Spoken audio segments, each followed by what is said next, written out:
Hey, what's up everybody? This is Huts, and here is my no bullshit review of No Man's Sky.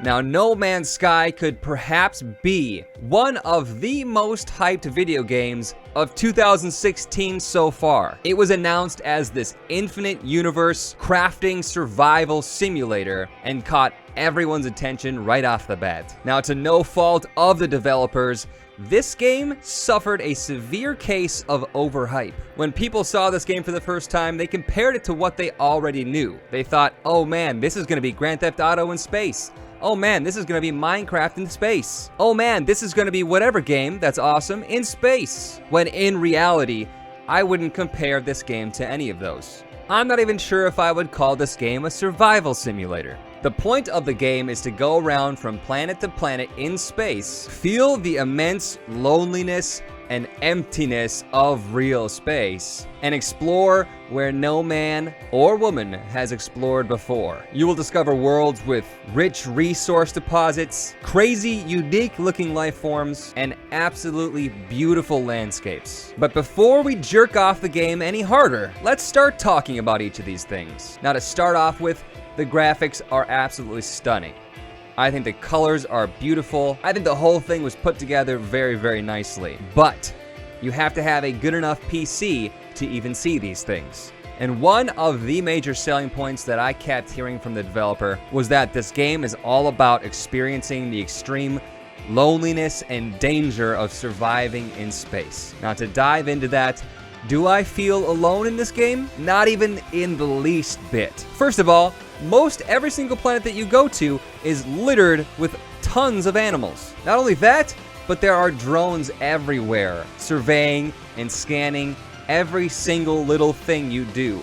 Those drones are always up your ass. Now, once you get in your ship and you start flying around, you'll notice that there are tons of settlements everywhere. Tiny little houses and things, littered every mile from each other. If I'm supposed to be alone in space, then why is there 17 bajillion aliens living in tiny little houses and observatories across this entire globe? How have I discovered this planet when there's already 70 bajillion aliens here? It just doesn't make sense with the fact that we're supposed to be alone in space. And don't even get me started about the fact that as soon as you go into space, you are bombarded by other ships flying in and out of a space station, gigantic trade ships that beam in, pirates that are constantly up your butt. In no way, shape, or form are you alone in this game. Now, another draw to this game was how unique everything was and how different it was. There's 18 quintillion planets, and most of these planets are covered with unique fauna, animals, plants, what have you. And on your first planet, you say, oh my god, I found something so unique. This animal is a testicle with legs. It's a very rude testicle with legs, but it is a testicle with legs. That is hilarious. That is awesome. Until you realize that the next 20 planets you visit also have that exact same testicle with legs with just little minor tweaks. You say, oh my god, I found a T-Rex on this planet. Well, on the next planet, there's a T-Rex with a beak. And then on the planet after that, there's a T-Rex with wings. The diversity just doesn't seem to match up with what was promised, and it quickly takes away from any excitement there is of discovering new animals. Now, some of you might be asking yourself, is this somewhat like Minecraft? How does the whole mining and crafting thing go? Because that sounds like fun. To be honest, the mining gets monotonous. The collecting of resources gets monotonous. And worse than that, you have to deal with a pretty atrocious inventory management system. You have an inventory on your suit and an inventory on your ship, and these inventories are not connected. Another thing that I think is important to talk about is the difficulty level of this game. This game holds your hand really tightly whenever you do anything. It seems to be the case that a video game can be really expansive, really wide, but as deep as a puddle, or it can be a very, very narrow game that has a lot of depth to it.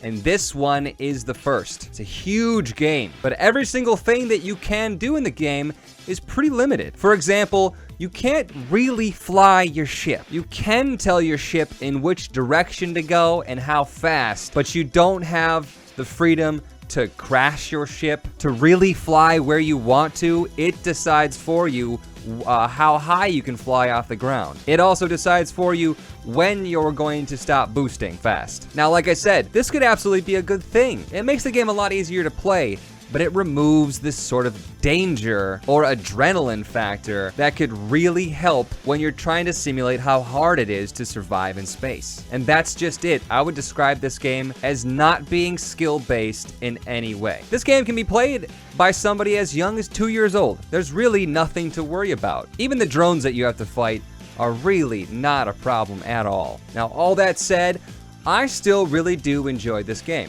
and if nothing else, it is a step in the right direction. I enjoy the feeling of being out there in space and making a name for myself, as well as turning over my own fortune. It is extremely easy to play, but it makes it a wonderful game to play right before I go to bed, because it's relaxing, and even though it's not so rewarding, it is still pretty addicting. The best thing that this game has going for itself is the atmosphere, the music, the visuals, the color, and the relaxing sense I get from playing it. Now, like I said, I wish there was more danger. I wish it was harder. I wish it was more skill-based. But at its core, still a great game. Everything being said, I think one of the biggest things about the game is it probably should not have had a $60 cap to it. Now, I can understand why they did charge $60 given the amount of hype for the game. But in its current state, and with about 20 hours that I put into it, it doesn't feel like a complete game. It kind of feels like something, especially with the inventory management, it feels like it's early access in a sort of way. So if you are thinking about picking up this game, make sure you're the type of person that can have fun with just about anything that somebody puts in front of you, because there is a lot of fun to be had. You just have to be a patient person. Once again, I am Huts. I hope you guys enjoyed this no bullshit review of No Man's Sky, and I will see you in the next one.